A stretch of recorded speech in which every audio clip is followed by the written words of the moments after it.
Hello students, Navdeep sir की physics की class में आपका स्वागत है। अपने कर रहे थे राजस्थान बोर्ड की फ़िज़िक्स का chapter number first. Previous video में अपने पढ़ा था कि जो विद्युत क्षेत्र होता है उसकी परिभाषा क्या है और बिंदु आवेश के कारण विद्युत क्षेत्र क्या होता है। ई बराबर अपने उसका फॉर्मूला पढ़ा था Q/R²। और विद्युत क्षेत्र की परिभाषा आपने पढ़ी थी कि जो इकाई आवेश पर लगने वाला बल होता है किसी दूसरे आवेश के कारण, उसे ही उसका क्या कह देते हैं, उस बिंदु पर विद्युत क्षेत्र या विद्युत क्षेत्र की तीव्रता, दोनों ही अपने नाम इसके लिए लेते हैं। आज जो अपना चैप्टर है, आज जो अपना टॉपिक है वो है विद्युत क्षेत्र रेखाएं या विद्युत बल रेखाएं। ठीक है, तो अब देखो इसके बारे में पहले आपको इंट्रोडक्शन दे देते हैं कि होता क्या है। पहले अपने स्टार्टिंग में पढ़ा था कि विद्युत क्षेत्र क्या चीज़ होती है, विद्युत क्षेत्र। ठीक है, विद्युत क्षेत्र की परिभाषा पढ़ी, फिर परिभाषा को अपने गणितीय रूप दिया भी। अगर अपने गणितीय रूप में विद्युत क्षेत्र का मान लिखना हो तो वो कैसे लिखते हैं, तो F बराबर क्यू ई, तो E is equal to F बटा क्यू अपने पास फॉर्मूला आया था। बिंदु आवेश के कारण विद्युत क्षेत्र निकाला तो वो Q/R² आ गया।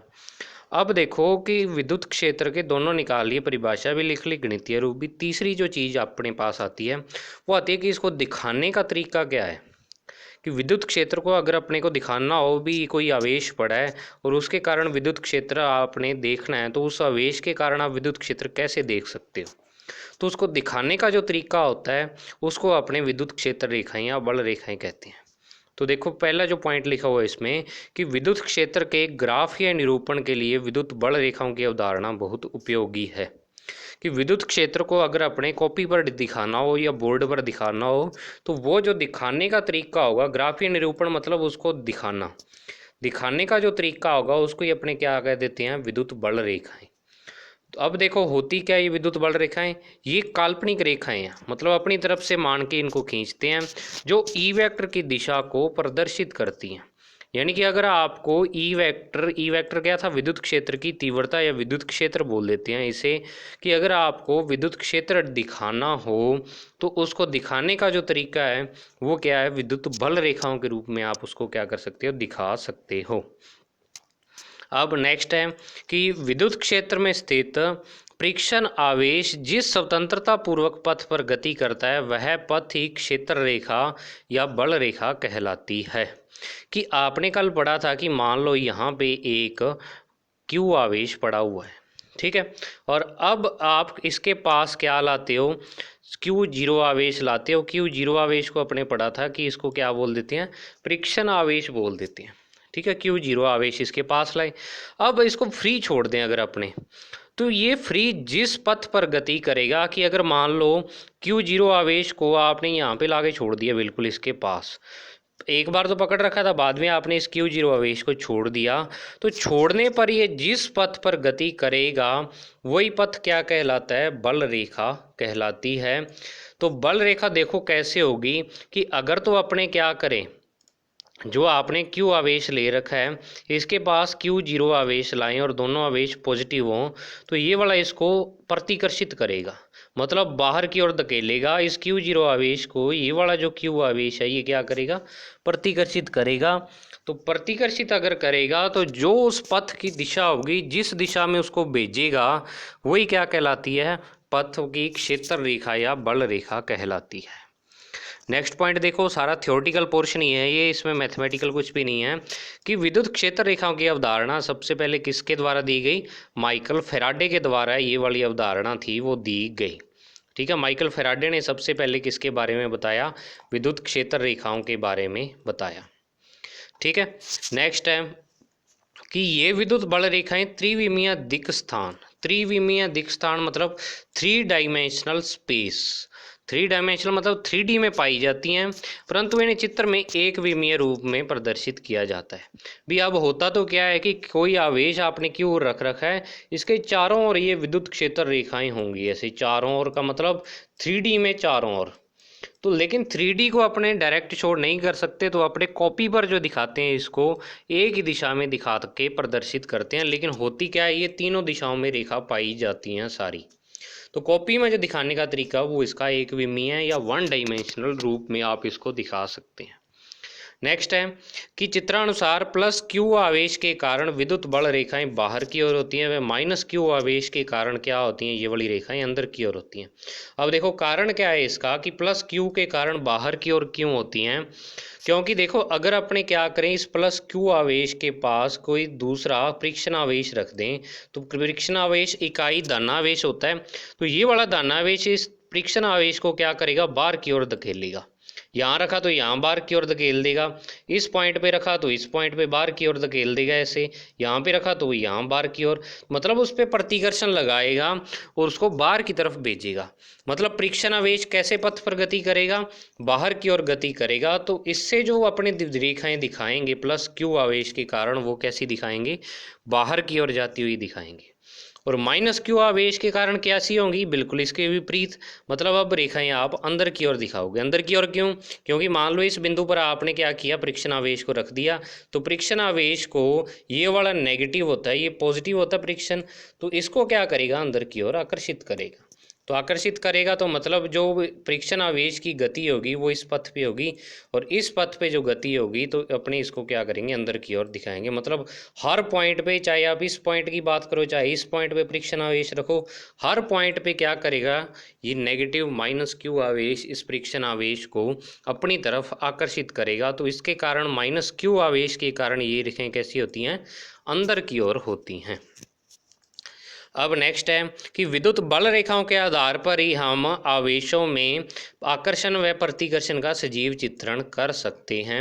इस पॉइंट के बारे में अपने एक्सप्लेनेशन आगे पढ़ेंगे, लेकिन पहले ये दो डायग्राम समझ लो कि अगर आपको क्या दिया हो, दो आवेशित प्लेटें दी हुई हो कि धातु की दो प्लेटें हैं आपके पास, एक प्लेट यहाँ पे पड़ी हुई है धातु की, और एक प्लेट क्या है यहाँ पे पड़ी हुई है। ठीक है, दोनों धातु की बनी हुई प्लेटें हैं, एक पे प्लस आवेश दिया हुआ है सारी प्लेट को, और दूसरी जो धातु की प्लेट है उसको आपने माइनस आवेश दिया हुआ है। तो इसके कारण जो बल रेखाएं होंगी वो ऐसे होंगी, मतलब प्लस से तो बाहर निकलेंगी और माइनस में क्या कर जाएंगी, ये प्रवेश कर जाएंगी। क्योंकि प्लस आवेश के कारण विद्युत बल रेखाएं बाहर की ओर निकलती हैं, और माइनस आवेश के कारण ये क्या होती हैं, अंदर की ओर जाती हैं। तो प्लस से तो बाहर निकलेंगी और माइनस में ये प्रवेश कर जाएंगी।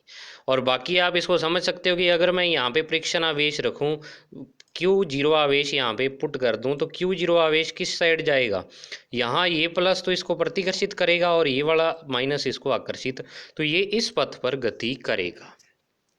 तो अगर आपको कह दें भी दो समांतर आवेशित प्लेटों के मध्य है, आप ई वेक्टर की दिशा शो करो, ई वेक्टर की दिशा दिखाओ भी ई वेक्टर किस प्रकार से होता है, यानी विद्युत क्षेत्र की तीव्रता कैसे होती है, तो उसका ये वाला डायग्राम बनेगा।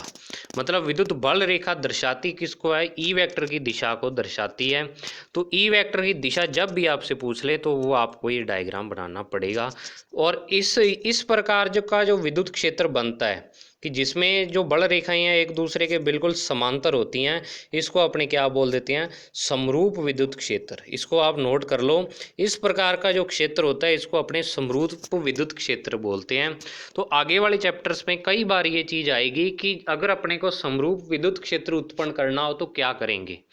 तो करना क्या है, एक प्लस आवेश वाली प्लेट ले लेनी है और एक माइनस आवेश वाली, और बीच थोड़ी दूरी पर उनको रख देना है। तो उनके बीच जो विद्युत क्षेत्र बनेगा उसको क्या करेंगे, समरूप विद्युत क्षेत्र बोल देंगे। मतलब एक जैसा विद्युत क्षेत्र होता है, सारी विद्युत बल रेखाएं जो होती हैं वो एक दूसरे के क्या होती हैं, समांतर होती हैं इसके अंदर। ठीक है, अब नेक्स्ट है कि अनंत लंबाई के पृष्ठ के कारण, पृष्ठ मतलब अब आप एक ही प्लेट ले लो, आप ये वाली कोई बड़ी प्लेट ले ली आपने और उसको क्या कर दिया, प्लस आवेश दे दिया। तो प्लस आवेश देंगे तो प्लस आवेश इस पे क्या हो जाएगा, सारी पे फैल जाएगा, दोनों साइड ही फैलेगा। तो दोनों साइड फैलेगा तो मतलब इस साइड भी बल रेखाएं बाहर निकलेंगी और इस साइड भी बल रेखाएं क्या निकलेंगी, बाहर। अब आपको कह दें कि अगर मान लो आपके पास अनंत लंबाई के पृष्ठ पे नेगेटिव आवेश है, तो ये वाली सारी रेखाएं अब क्या हो जाएंगी, अंदर की ओर हो जाएंगी अगर नेगेटिव आवेश दिया हुआ हो। तो अनंत लंबाई का पृष्ठ मतलब आप कोई भी धातु का बड़ा पृष्ठ मान सकते हो। ठीक है, अब नेक्स्ट है द्विध्रुव के कारण। द्विध्रुव अभी अपने आगे पढ़ेंगे कि क्या होता है। द्विध्रुव में प्लस क्यू और माइनस क्यू दो आवेश पास पास रख देते हैं, ये भी आगे आएगा। आप एक बार ये पढ़ो सहजातीय आवेशों के कारण, कि अगर आपके जो आवेश हैं वो दोनों एक जैसे हैं, यानी प्लस क्यू और प्लस क्यू आवेश को आप नज़दीक रख देते हो बिल्कुल, तो बल रेखाएं इसमें इस प्रकार से निकलेंगी, दोनों ही आवेशों से निकलेंगी।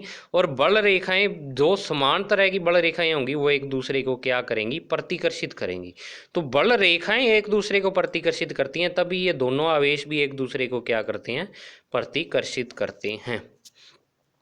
ये तो था बल रेखाओं का एक बार इंट्रोडक्शन। अब नेक्स्ट जो पॉइंट आता है वो आता है विद्युत क्षेत्र रेखाओं के गुण, properties of electric field lines. इसमें से कई बार क्वेश्चन आया हुआ है राजस्थान बोर्ड में, कि आपसे पूछ लेते हैं, एक नंबर का क्वेश्चन आता है कि विद्युत क्षेत्र रेखाओं के कोई भी दो गुणधर्म लिखिए, यानी कोई दो उसकी प्रॉपर्टी लिखो। तो आप जितने पॉइंट आगे मैं आपको करवा रहा हूँ इसमें से कोई भी आप 2 या 3 पॉइंट इसमें से लिख सकते हो, जितने आपसे पूछें। तो पहला क्या है कि विद्युत बल रेखाएं हमेशा पॉजिटिव से नेगेटिव की ओर प्रवाहित होती हैं। विद्युत बल रेखाएं क्या होती हैं, पॉजिटिव से नेगेटिव की ओर जाती हैं। जैसे मैंने आपको यहाँ कहा था आवेशित प्लेटों के अगर मध्य बात करता हूँ कि पॉजिटिव और नेगेटिव आवेश दोनों ही रख दिए, तो पॉजिटिव से स्टार्ट होंगी बल रेखाएं और नेगेटिव में क्या करेंगी, ये प्रवेश करेंगी। तो पहला पॉइंट है कि बल रेखाएं हमेशा पॉजिटिव से नेगेटिव की ओर प्रवाहित होती हैं। अब द्विध्रुव में भी ऐसे ही होता है। देखो द्विध्रुव में क्या होता है, दो आवेशों को पास पास रख देते हैं अपने और निश्चित दूरी पर रखते हैं, ठीक है। तो क्या होगा, प्लस क्यू आवेश से तो रेखाएं निकलेंगी और माइनस क्यू में ये क्या कर जाएंगी, प्रवेश कर जाएंगी। तो विद्युत बल रेखाएं हमेशा पॉजिटिव से नेगेटिव की ओर होती हैं। अब नेक्स्ट क्या है, तीसरा, पहले दूसरे से पहले मैं आपको तीसरा पॉइंट बताने जा रहा हूँ। दूसरा पॉइंट अपने इसके बाद में पढ़ेंगे।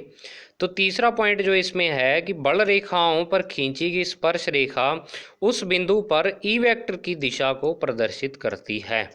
कि अगर मान लो आपको कह दें भी किसी भी बिंदु पर आप क्या करो, विद्युत क्षेत्र की दिशा निकालो। भाई ये वाली मान लो, इसमें अगर मैं एग्जांपल ले लेता हूँ भी इस पॉइंट पर विद्युत क्षेत्र की दिशा निकालो, तो दिशा देखो बल रेखा तो मुड़ी हुई है, तो दिशा निकालने के लिए आप क्या करोगे, इस पर एक स्पर्श रेखा खींच दोगे और वो स्पर्श रेखा जिस दिशा में जाएगी वो क्या आ जाएगी, ई वेक्टर की दिशा। देखो ऊपर तो जो बल रेखाएं थी वो कैसी जा रही थी, इन चारों एग्जाम्पल्स में जो बल रेखाएं थी वो डायरेक्ट सीधी जा रही थी। तो सीधी जा रही थी तो बल रेखा क्या डायरेक्ट ई वेक्टर की दिशा को दर्शाएगी। लेकिन देखो अगर अपने क्या करें, दो आवेशों को रख दें, दो आवेशों का एक सिस्टम बना दें कि या तो प्लस, दोनों प्लस के आवेश हों, यानी प्लस क्यू और प्लस क्यू, या फिर प्लस क्यू और माइनस क्यू आवेश हो, तो इसके कारण बल रेखाएं क्या होती हैं, मुड़ जाती हैं। तो अब मुड़ जाती हैं या वक्र के रूप में हो जाती हैं बल रेखाएं, तो क्या होगा कि किसी बिंदु पर आपको दिशा निकालनी है तो उस बिंदु पर क्या खींचो, आप स्पर्श रेखा खींच दो, तो वो स्पर्श रेखा ही किसको दर्शाएगी, ई वेक्टर की दिशा को दर्शाएगी। ठीक है। और 11th में भी आपने पढ़ रखा है कि अगर कोई वक्रीय भाग दिया हुआ हो और उसके किसी बिंदु पर किसी भौतिक राशि को आपको दिशा निकालनी हो तो उस पर क्या खींचते थे, स्पर्श रेखा खींचते थे। जैसे वृत्ताकार गति में अगर आपको क्या करना हो, वृत्ताकार गति पड़ी है, वृत्ताकार गति में आपको क्या निकालना होता था, अगर मान लो एक पॉइंट पे आपको कह दें भी v की दिशा निकालो, तो आप इस पॉइंट पे क्या खींच देते थे, ऐसे स्पर्श रेखा खींच देते थे। वही क्या थी, v वेक्टर की दिशा को दर्शाती थी। तो वही चीज़ यहाँ बल रेखा पर स्पर्श रेखा खींचोगे तो आपको क्या दिखाएगी, वो ई वेक्टर की दिशा। अब नेक्स्ट पॉइंट है वो क्या है कि अब दूसरा पॉइंट पर चलते हैं, तीसरा पढ़ लिया। विद्युत बल रेखाएं एक दूसरे को काटती नहीं हैं क्योंकि किसी बिंदु पर विद्युत क्षेत्र की दिशा निश्चित होती है। और आप इसको मोस्ट इंपॉर्टेंट पॉइंट लगा लो, ये एक बहुत ही इंपॉर्टेंट पॉइंट है और कई बार क्वेश्चन पूछ लेते हैं इसमें से कि विद्युत बल रेखाएं एक दूसरे को क्यों नहीं काटती। तो इसका कारण है कि किसी एक बिंदु पर विद्युत क्षेत्र की दिशा निश्चित रहती है। अब देखो आपको इस एक एग्जांपल से समझाता हूँ मैं कि अगर आपको कह दें भी कोई वृत्त है और वृत्त के किसी बाहर बिंदु से आपको इसके ये वाले बिंदु, मान लो ये P बिंदु है इसके वृत्त की परिधि पर, इस पर आपको स्पर्श रेखा खींचनी है, तो आप एक बिंदु से ओनली एक ही स्पर्श रेखा इस पे खींच सकते हो। अगर आपको कह दे भी इसी बिंदु से इस बिंदु पर दूसरी स्पर्श रेखा खींचो तो वो स्पर्श रेखा संभव नहीं हो सकती है। तो किसी एक बिंदु पर एक ही यानी दूसरे पॉइंट से अपने स्पर्श रेखा एक ही खींच सकते हैं। तो अब देखो, अगर अपने बात करें विद्युत क्षेत्र रेखाओं की, तो ये एक विद्युत बल रेखा ले लेते हैं। इस पर अपने अगर इस पॉइंट पर विद्युत क्षेत्र की दिशा निकालनी है तो इस पर स्पर्श रेखा खींचेंगे। अब दूसरी स्पर्श रेखा इस पर नहीं खींच सकते आप, क्योंकि देखो दूसरी स्पर्श रेखा खींचने की ट्राई करो इस बिंदु पर, ये वाली स्पर्श रेखा आपने खींच दी। अब दूसरी स्पर्श रेखा अगर आप ऐसे खींचोगे इस बिंदु से तो ये तो काट दिया इसने, लेकिन इसको टच करनी चाहिए ओनली जो रेखा है अपनी, तो टच करनी चाहिए। तो टच वाली रेखा ओनली एक ही होगी, दूसरी कोई रेखा आप नहीं खींच सकते इसको, यानी कि जो इसको ना काटे। तो विद्युत क्षेत्र रेखाएं एक बिंदु पर एक ही रेखा यानी विद्युत क्षेत्र रेखाओं के एक बिंदु पर एक ही स्पर्श रेखा आप खींच सकते हैं। तो और वृत्त में भी ऐसे ही होता है कि एक बिंदु पर एक ही स्पर्श रेखा खींच सकते हो एक फिक्स पॉइंट से। तो आपको क्या है कि किसी बिंदु पर विद्युत बल रेखाएं इस कारण एक दूसरे को नहीं काटती क्योंकि विद्युत क्षेत्र की दिशा निश्चित होती है। अब देखो, अगर मान लो कि अगर इससे उल्टी बात करें अपने कि एक बिंदु पर अपने क्या कह दें भी विद्युत क्षेत्र की विद्युत बल रेखा है, वो दो बल रेखाएं ऐसे एक दूसरे को काट रही हैं। तो अब देखो क्या होगा कि अगर मैं यहाँ पे बात करूँ विद्युत बल रेखाओं की, तो अब आपको इस पर स्पर्श रेखा खींचनी है। ये वाला पॉइंट है, इस पे स्पर्श रेखा खींचनी है। तो इस पे स्पर्श रेखा खींचोगे तो जो ये वाली लाइन है, पहली लाइन पर स्पर्श रेखा खींचोगे तो ये वाली स्पर्श रेखा इस साइड चली जाएगी, तो ई वेक्टर की दिशा ये हो जाएगी। अब दूसरी स्पर्श रेखा आप क्या खींचोगे, ये वाली दूसरी लाइन है बल रेखा की, तो इस पर स्पर्श रेखा खींचोगे तो वो वाली स्पर्श रेखा ऐसे जाएगी, तो ये वाली ई वेक्टर की दिशा ये हो जाएगी। तो अब देखो, एक ही बिंदु पर अपने को दो दिशाएं मिल रही हैं, लेकिन ये संभव नहीं हो सकता क्योंकि ई वेक्टर की एक फिक्स ही दिशा होती है, दो दिशाएं एक साथ नहीं हो सकती हैं ई वेक्टर की। तो तभी क्या होता है, बल रेखाएं एक दूसरे को काटती नहीं हैं, और वास्तव में होता भी ऐसी है, कभी भी नहीं है एक दूसरे को काटती। तो आपको कारण याद रखना है भी एक बिंदु पर विद्युत क्षेत्र यानी ई वेक्टर की दो दिशाएं नहीं हो सकती हैं, इस कारण बल रेखाएं एक दूसरे को नहीं काटती। नेक्स्ट पॉइंट है कि विद्युत क्षेत्र रेखाओं की संख्या विद्युत क्षेत्र की तीव्रता के बारे में जानकारी देती है कि अगर मान लो किसी आवेश के चारों ओर विद्युत बल रेखाएं ज़्यादा हैं तो मतलब उसका विद्युत क्षेत्र उतना ही ज़्यादा होगा, ई वेक्टर का मान उसके लिए उतना ही ज़्यादा होगा। तो ये तो आपने फॉर्मूले में पढ़ लिया अभी, ई बराबर के अगर बिंदु आवेश है, अपने बिंदु आवेश ले रखा है तो उसके लिए ई बराबर के क्यू अपॉन आर स्क्वायर होगा, और क्यू का मान अगर ज़्यादा है तो ई का मान भी उतना ही ज़्यादा होगा। लेकिन इसकी सही परिभाषा देखो क्या है कि विद्युत क्षेत्र के लंबवत स्थित इकाई क्षेत्रफल से गुजरने वाली बल रेखाओं की संख्या विद्युत क्षेत्र की तीव्रता कहलाती है। कि अगर अपने क्या करें, एक टुकड़ा ले लें इकाई क्षेत्रफल का, इकाई क्षेत्रफल का मतलब भी आपने कोई ऐसा टुकड़ा ले लिया और इसकी 1 सेंटीमीटर या 1 मीटर इसकी लंबाई है और 1 मीटर ही चौड़ाई है, तो 1 मीटर स्क्वायर इसका क्या हो जाएगा, एरिया हो जाएगा। तो इकाई क्षेत्रफल वाला कोई आपने क्या ले लिया, इकाई क्षेत्रफल वाला कोई पीस ले लिया। अब इसको क्या किया आपने, मान लो दो प्लेटों के बीच में रख दिया, तो बीच में रखा तो क्या होगा कि आपको पता है इस साइड प्लस आवेश है, मान लो इस साइड माइनस आवेश है, तो विद्युत बल रेखाएं ऐसे जाएंगी। तो अब इस इकाई क्षेत्रफल वाले टुकड़े में से कितनी बल रेखाएं जा रही हैं वो अपने को क्या बताएगा, विद्युत क्षेत्र की तीव्रता के बारे में बताएगा। भी अगर तो क्या हो कि विद्युत बल रेखाएं हैं वो ज़्यादा गुजरे तो मतलब विद्युत क्षेत्र का मान क्या होगा, इस टुकड़े में से ज़्यादा होगा यहाँ पे इस दो प्लेटों के बीच। और अगर कम बल रेखाएं जा रही हैं तो क्या होगा, विद्युत क्षेत्र का मान कम होगा। तो ये इसकी सही परिभाषा है कि विद्युत क्षेत्र के लंबवत स्थित इकाई क्षेत्रफल से गुजरने वाली बल रेखाओं की संख्या विद्युत क्षेत्र की तीव्रता कहलाती है। तो तीव्रता की ये यहाँ पे एक नई डेफिनेशन आ गई है विद्युत बल रेखाओं के रूप में। तो अगर आपसे पूछे कि विद्युत क्षेत्र की तीव्रता किसे कहते हैं तो आप कोई भी परिभाषा यूज कर सकते हो। आप ये भी कह सकते हो कि किसी आवेश के चारों ओर इकाई अगर अपने क्या रखें, परीक्षण आवेश रखें, उस पर जो बल लगता है उसे अपने क्या बोल देते हैं, विद्युत क्षेत्र कह देते हैं। दूसरी परिभाषा इसकी ये बन जाएगी कि इकाई क्षेत्रफल से गुजरने वाली बल रेखाओं की संख्या को क्या कह देते हैं, विद्युत क्षेत्र की तीव्रता कह देते हैं। अब नेक्स्ट है, विपरीत आवेशों के कारण ये बल रेखाएं सिकुड़ने का प्रयास करती हैं, जो विपरीत आवेशों के मध्य आकर्षण का कारण है। ऊपर देखा था कि ये जो विपरीत आवेश हैं ये एक दूसरे को क्या करेंगे, एक दूसरे की तरफ खींचने का प्रयास करेंगे। तो अब एक दूसरे की तरफ खींचने का प्रयास करेंगे और इनको फ्री छोड़ दे तो एक दूसरे की तरफ आएंगे, तो विद्युत बल रेखाएं क्या हो जाएंगी, सिकुड़ जाएंगी। अगर मान लो ये दोनों यहाँ पर आ जाएं तो विद्युत बल रेखाएं ऐसे हो जाएंगी, मतलब अब सिकुड़ जाती हैं वो। तो विपरीत आवेशों के कारण विद्युत बल रेखाएं सिकुड़ती हैं। इसका मतलब होता है भी विपरीत आवेशों के मध्य क्या है कि आकर्षण बल कार्य करता है। और दूसरा कि अगर अपने एक समान आवेश हैं तो एक समान आवेश के कारण ये बल रेखाएं एक दूसरे को दूर भेजती हैं। ये बल रेखा इसको दूर भेजती है और ये बल रेखा इसको दूर भेजती है। तो बल रेखाएं एक दूसरे से दूर हटने का प्रयास करती हैं। तो दूर हटने का प्रयास करती हैं तो मतलब एक दूसरे को धकेलती हैं। तो इसका मतलब क्या है कि समान जो आवेश है उनके मध्य कौन सा बल काम करता है, प्रतिकर्षण बल कार्य करता है। तो देखो नेक्स्ट पॉइंट यही है कि समान आवेशों के कारण ये बल रेखाएं अपनी लंबवत दिशा में दूर हटने का प्रयास करती हैं, जो इनके मध्य प्रतिकर्षण का कारण होता है। प्रतिकर्षण का कारण यही होता है। अब नेक्स्ट है, बल रेखाएं चालक के पृष्ठ के लंबवत बाहर निकलती हैं या अंदर प्रवेश करती हैं। कि चालक के पृष्ठ के लंबवत, कि आपने प्लेट रखी ऐसे तो बल रेखाएं इसके लंबवत ऐसे जाएगी, ठीक है। अब दूसरा उदाहरण कि अगर मान लो आप आवेश क्यू इस प्रकार ले रहे हो, बिल्कुल वृत्ताकार आवेश ले रहे हो, तो इसके लंबवत बाहर निकलेंगी ऐसे। जो जितनी बल रेखाएं होंगी वो 90 डिग्री का कोण बनाते हुए इस पे क्या निकलेंगी, बाहर निकलेंगी। तो किसी भी पृष्ठ से क्या होती हैं ये रेखाएं जब बाहर निकलती हैं तो वो क्या होती हैं, लंबवत होती हैं, लंबवत। तो नेक्स्ट पॉइंट, किसी आवेश से प्रारंभ अथवा समाप्त होने वाली रेखाओं की संख्या उस आवेश के परिमाण के समानुपाती होती है।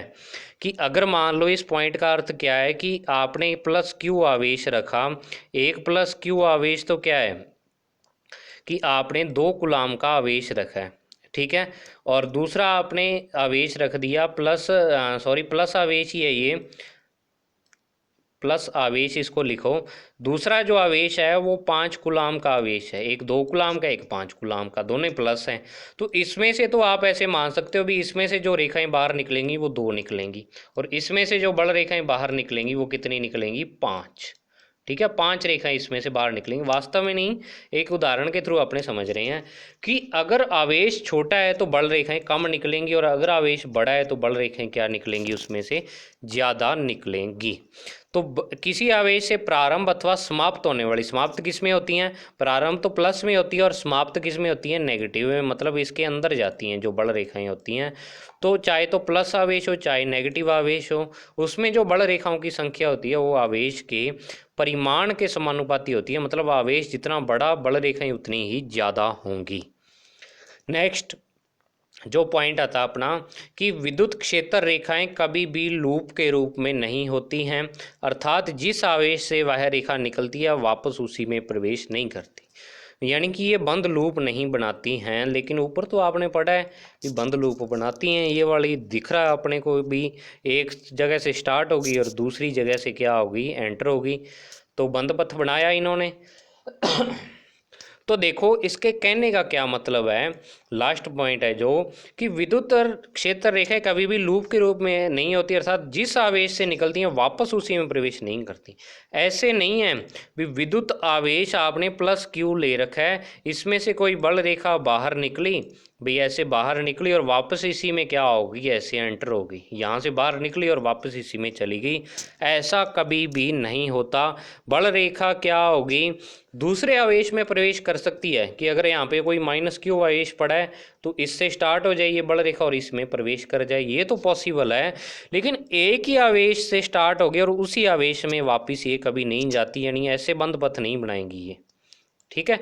तो वापस उसी आवेश में ये वाली जो बल रेखा है वो प्रवेश नहीं करती है। ये अपने को क्या बता रहा है, 9th पॉइंट इसका बता रहा है। तो ये अपना टॉपिक था आज विद्युत बल रेखाओं का, सारा थ्योरेटिकल टॉपिक है। तो बल रेखाओं का यानी ये थ्योरेटिकल टॉपिक, और इसमें से एक क्वेश्चन मैंने आपको इम्पोर्टेंट बताया, मोस्ट इम्पोर्टेंट।